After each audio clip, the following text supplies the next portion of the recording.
Oke, di video kali ini kita bahas tentang sudut rangkap atau ada juga yang nyebutnya dengan sudut ganda itu ya, sama aja. Tapi sebelum kita masuk ke materi sudut rangkap atau sudut gandanya, kita ingat-ingat dulu nih. Kita mengingat ini, minggu lalu kita udah belajar jumlah dan selisih dua sudut. Ya, ada rumusnya ada 3. Ya, kalau dijabarin ada 6 sih sebetulnya. Tapi kita singkat aja, jadi ada 3. Kalau ada sin A ditambah B, itu bentuk panjangnya kan berarti bisa dicari dengan sin A cos B ditambah cos A sin B gitu ya. Oh dikurang ya berarti nanti tinggal sin A cos B dikurang cos A sin B dan seterusnya ya, kemarin udah kita bahas. Nah rumus ini nanti bakalan ngebantu kita menemukan rumus sudut rangkap nih gitu ya. Jadi kita bakalan mulai untuk mencari sudut rangkap. Kita mulai dari mencari sudut rangkap pada sin gitu. Misalnya nih, rumus daripada sin 2A itu apa? Rumusnya gitu ya. Nah, sin 2A itu kan bisa kita pecah ya. Jadi pakai konsep jumlah daripada dua sudut yang kemarin. Sin 2A itu kan artinya A ditambah A. Ya nggak? A tambah A sama dengan 2A, ya kan? Nah, ini sama aja kayak kalian belajar rumus yang kemarin nih. Coba kita mengingat. Ini kan sama aja. Sin A tambah B, ya nggak? Cuma B-nya itu adalah A, gitu. Nah, dengan mengingat rumus ini, berarti kan bentuk panjangnya bakalan sama, ya nggak? Sin cos, kalau ditambah tetap ditambah, cos sin, ya nggak? Kemarin gitu kan ya? Nah, ini A ditambah A, jadi dua sudutnya sama-sama A, berarti A, A, A, A, ya nggak? Nih, hasilnya jadi apa? Jadi 2 sin A cos A. Ya nggak? Kenapa? Kenapa seperti ini? Ini kan ending hasilnya ya. Karena ini tuh sin A kali cos A ya sin A kali cos A, ya nggak? Cos A kali sin A sama aja dengan sin A kali cos A, ya kan ya? Anggaplah ini 4, anggaplah ini 2. Kalau aku tulis jadi 2 kali 4, boleh dong, ya nggak? Nah, jadi bentuknya sin A cos A tambah sin A cos A, ya. Maka kita dapat 2 sin A cos A. Nah, kalau gitu nih teman-teman, rumus daripada 2 sin A itu sama aja dengan 2 sin A cos A. Kita dapat nih rumus sudut ganda pada sin 2x. Gitu ya. Nah, kalau cos gimana? Sama. Nah, sekarang kita ke cos nih. Kalau cos gimana? Kalau misalnya cos 2A sama masih pakai konsep yang tadi ya. Pakai konsep si jumlah dan selisih sudut. Ubah bentuknya jadi cos A ditambah A. Nah, kalau kita mengingat rumus jumlah dan selisih dua sudut yang pekan lalu tentang cos gitu ya. Ini kan rumusnya begini. Cos A tambah B itu adalah cos A cos B dikurang sin A sin B. Sami gitu ya. Ini kan sama aja dengan bentuk cos A tambah B. Masukinlah rumusnya. Kita ubah jadinya jadi gimana? Jadinya cos sin sin. Ya, cuma A sama A sekarang, bukan A sama B ya. Jadi cos A kali cos A. Nah, kalau cos itu berbeda tandanya, betul. Dikurang sin A sin A. Cos A kali cos A apa? Cos kuadrat A, ya kan ya? Sin A kali sin A apa? Sin kuadrat A. Kalau gitu kita dapat rumus juga nih, sudut ganda untuk cos 2A. Rumusnya apa? Rumus cos 2A itu sama aja dengan cos kuadrat A dikurang sin kuadrat A. Oke. Nah, kalau misalnya tadi kalian bilang, kok kayak bentuk identitas trigonometri ya? Betul banget.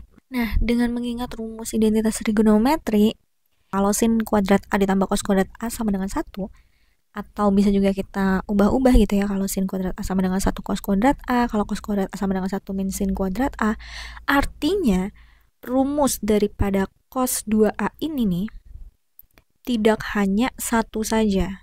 Ini adalah yang pertama. Akan ada yang kedua dan akan ada yang ketiga jika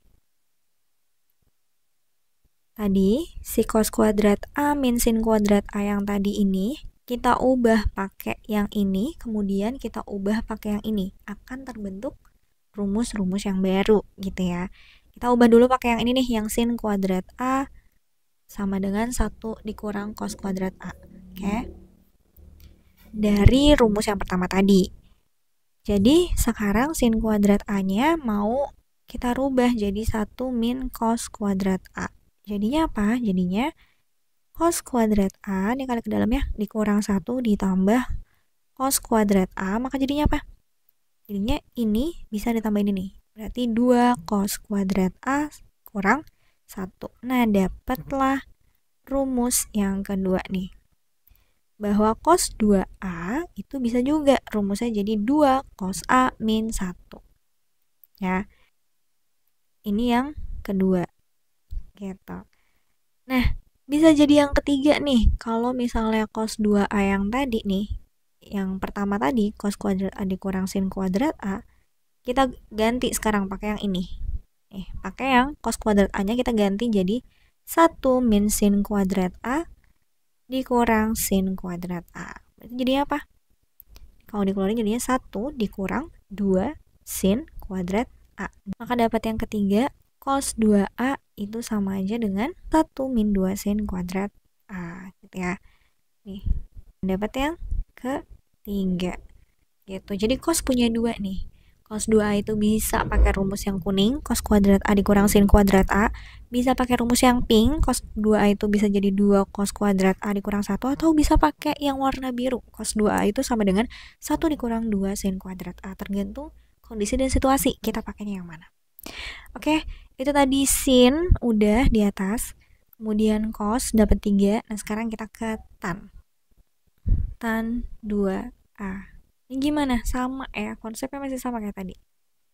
Berarti kalau tan 2A kita pecah jadi tan A ditambah A dengan mengingat rumus jumlah dan selisih dua sudut yang kemarin tentang tan.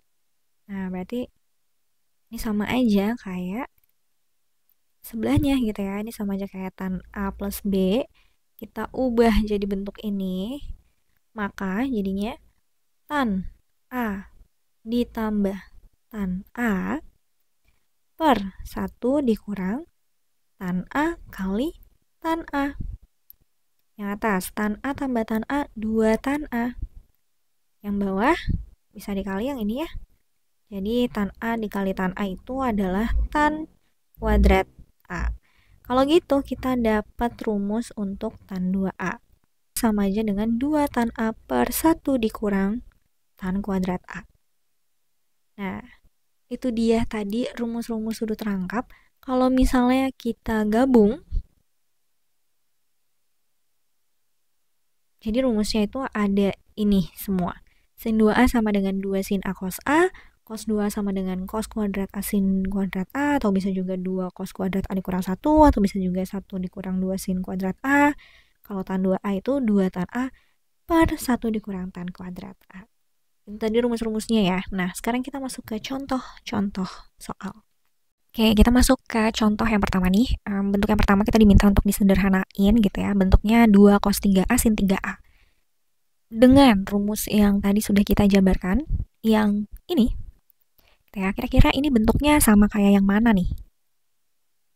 Nah, coba lihat.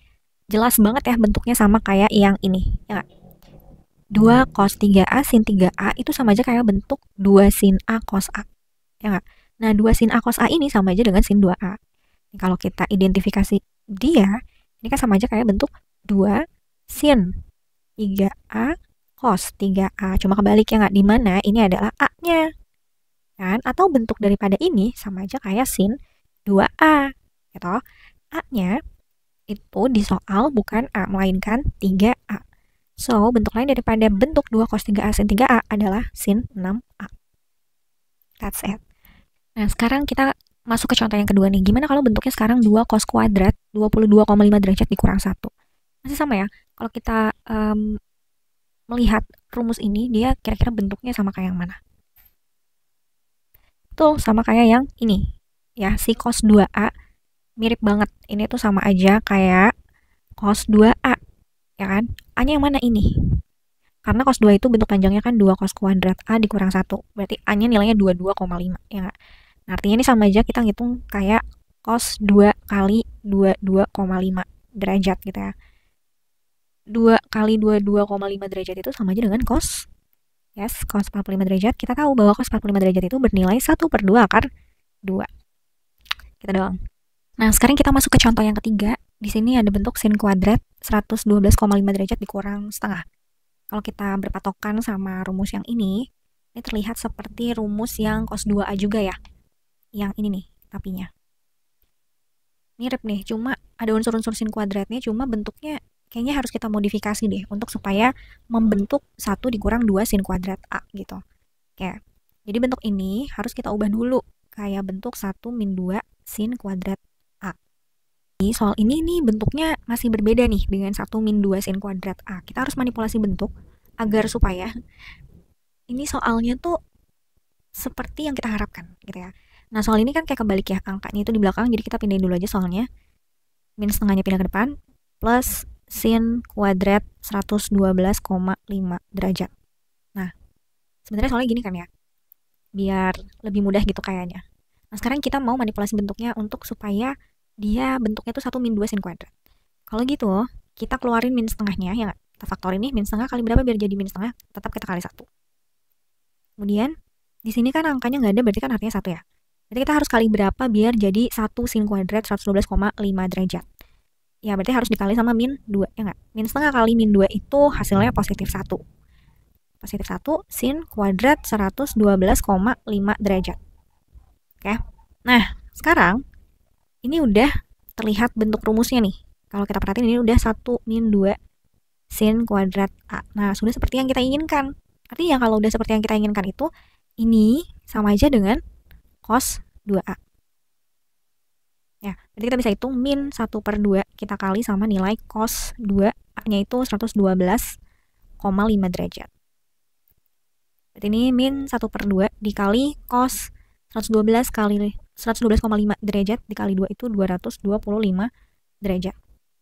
Nah, kita masih bisa ngitung ini dengan sudut berelasi ya. Kita pakainya cos 180 derajat ditambah 45 derajat. Itu sama aja dengan nilai cos 45 derajat tapi di KW 2, ya kan ya. Ini tuh KW 2 berarti dia nanti negatif. Yang ke sini berarti nilainya adalah min 1/2 akar 2. Min setengah kali min 1/2 akar 2 itu adalah positif. Nggak usah ditulis ya positif ya. 1/4 akar 2. Oke, itu dia jawabannya. Ya, jadi kita harus pintar-pintar nih memanipulasi bentuk juga menghubungkan antara rumus yang sudah kita punya dengan soal yang masih belum terlihat seperti rumus. Seperti itu untuk contoh yang ketiga. Mari kita lanjut ke contoh yang keempat. Oke, sekarang kita ke contoh yang keempat, yaitu soalnya sin A bernilai 4/5 untuk A-nya sudut tumpul. Artinya nilai sudut ini nanti ada di KW 2 ya. Sin sudut tumpul itu ada di KW 2. Kita diminta untuk menentukan nilai tan 2A. Nah, sudutnya beda nih, yang satu A, yang satu 2A. Kalau gitu kita pakai gambar aja untuk supaya lebih kelihatan gitu ya. Kita gambar segitiga siku-siku, dimana diketahui sudut A-nya, ya, sudut A-nya dikasih tahu nih. Sin 4/5, sin demi, berarti sini 4, sini 5, untuk mencari sisi salah satu yang tidak diketahui dalam segitiga siku-siku itu kan pakai Pythagoras ya. Yang kita tahu bahwa triple Pythagoras 4, 5 itu ada satu lagi yaitu 3. Ya kan? Nah, dari sini kita tahu ini lagi ngomongin KW 2 nih. Sinnya nilainya 4/5. Berarti cosnya di KW 2 si cos A nilainya berapa? Nilainya negatif, betul. Nilainya negatif, cos sami, berarti min 3/5. Oke, nah karena yang ditanya tan, bisa aja sih pakai rumus tan 2A sama dengan, nah bisa aja ya kita tinggal cari satu lagi nilai tan A-nya. Ya, tan A di kuadran 2 berarti dia juga negatif tan D-, berarti 4/3 gitu. Nah, dapatlah kita 2 kita kali sama min 4/3 per 1 min tan kuadrat A. Tan kuadrat A itu apa? Berarti min 4/3 yang kita kuadratin. Ya, hasilnya di sini min 8/3 per 1 min 16/9. Panjang ya. Ini berarti min 8/3 per langsung aja deh. Ini berarti 9 kurang 16 itu min 7 per 9. Ini bisa dikali silang gitu ya. Min 8/3 kita min 9/7. Nah, ini coret, 3. Jawabannya 24/7. Boleh pakai rumus yang kayak gini. Atau misalnya, pengen nginget-nginget rumus yang tadi gitu ya. Berarti kita cari pakai rumus, kalau sin 2A tuh rumusnya misalnya pengen pakai rumus yang tadi juga boleh, atau kita pengen pakainya yang tan 2A tuh artinya sin 2A dibagi cos 2A. Tapi sin 2A-nya berapa gitu ya. Nah, ini bisa dicari lagi. Sin 2A tuh tadi rumusnya misalnya 2 sin A cos A, ya kan. Yang kita tahu kan tadi rumus 2 sin A itu 2 sin A cos A. Karena kita punya sin A, punya cos A gitu ya. Ya terserah sih, ada banyak cara yang bisa kamu lalui gitu. Cos 2A pengen pakai rumusnya yang 1 min 2 sin kuadrat A misalnya gitu. Atau mau pakai rumus yang dua lainnya tadi boleh juga, terserah. Jadi ini bisa dihitung 2 kali sin A. Sin A itu 4/5 kali lagi sama cos A min 3/5 gitu ya. Kurang 1 min 2 kali sin kuadrat itu berarti langsung aja 16/25. Ini bisa juga nanti kan endingnya juga 24/7 gitu. Ini kalau misalnya kalian lanjutin lagi, yang atas tuh min 24/25, kemudian yang bawah itu min 7/25, ini bisa dicoret. Ini juga, nah jawabannya itu adalah 24/7. Gitu ya, mau pakai cara apapun, itu sebenarnya terserah gitu. Yang penting tidak menyalahi aturan-aturan yang sudah ada gitu. Ada rumusnya seperti itu, perjalanannya mau pakai perbandingan, digambar, atau mau pakai rumus, atau mau kemana dulu gitu ya, itu terserah kreativitas kalian sih. Seperti itu. Oke, itu adalah contoh yang keempat. Mari kita lanjut ke contoh yang kelima. Oke, kita masuk ke contoh yang kelima, yaitu jika nilai tan A-nya itu bernilai 2M per 1 min M kuadrat, maka nilai cos 2A itu berapa? Again ya, cara-cara yang aku tulisin di sini tuh tidak mutlak seperti ini, dan kalian boleh pakai cara apapun kalau memang tidak menyalahi aturan tentunya gitu ya. Nah, cara yang aku gunain ini biar ada hubungannya sama rumus-rumus yang sudah kita gunakan tadi gitu. Oke, kita tahu bahwa rumus tan 2A itu adalah 2 tan A per 1 min tan kuadrat A. Ya enggak? Nah, di soal itu ngasih tahu nih bahwa tan 2A itu nilainya 2M per 1 min M kuadrat. Ya enggak? Kalian perhatiin, ini adalah 2 tan A itu adalah M-nya, ya enggak sih? Ini tan kuadrat A itu M kuadrat. Ya udah, berarti kita punya kesimpulan bahwa nilai tan A itu sama dengan M. Oke. Nah, tan itu kan tan desa ya, berarti dia punya bawahnya dong. Kalau misalnya M itu sebenarnya M per 1, ya nggak sih? Dan itu tan desa ya. Nah, dari sini kita bisa gambarin nih sebuah segitiga siku-siku karena ada perbandingan di sana. Nah, diketahui sudut A ya. Tan A depannya M, sampingnya 1, berarti sisi miringnya tinggal ditambah ya. Pitagoras. M kuadrat ditambah 1. Oke, kemudian ditanya apa? Yang ditanya itu cos 2A. Kita tahu bahwa rumus cos 2A itu bisa pakai rumus yang 1 min 2 sin kuadrat A. Emang harus pakai ini? Enggak sih, bisa juga pakai yang dua rumus lainnya itu, terserah kamu. Aku pakainya yang ini aja. Kamu bisa explore pakai rumus yang lain juga. Karena dari segitiga ini kita bisa dapetin nilai tannya, sin ya, cosnya. Jadi suka-suka kamu mau dapetin yang mana, tapi kali ini aku mau nyari aja yang sin A-nya. Sin demi berarti M per akar M kuadrat plus 1. Ya, berarti kita bisa cari di sini 1 dikurang 2 dikali, ini mintanya sin kuadrat nih, berarti nanti dikuadratin. Sinnya tadi M per akar M kuadrat plus 1. Ya udah, akarin. Kalau kamu ketemu A per B kuadrat kan artinya A kuadrat per B kuadrat ya. Ya udah, keduanya kamu kuadratin, berarti dapat di sini 1 min 2 kali M kuadrat per akar yang dikuadratin keluar, ya nggak? Ini akar dikuadratin, jadi habis. Isinya aja yang keluar, berarti sini M kuadrat plus 1. Berarti ini 1 dikurang kali ke dalam 2M kuadrat per M kuadrat plus 1. Ini ke kiri aja biar panjang. Ini tinggal samain penyebutnya, berarti M. Samain penyebutnya berarti M kuadrat ditambah 1 dikurang 2M kuadrat per M kuadrat plus 1. Ini hasilnya berapa? Min M kuadrat plus 1 per M kuadrat plus 1. Atau bentuk lainnya gini, 1 min M kuadrat per M kuadrat plus 1. Gitu. Gitu. Nah, itu dia tadi 5 contoh soal yang berkaitan dengan penggunaan sudut rangkap atau sudut ganda. Oke, terima kasih telah menonton video ini. Semoga bisa dipahami ya dari penggunaan rumus sudut ganda atau sudut rangkap.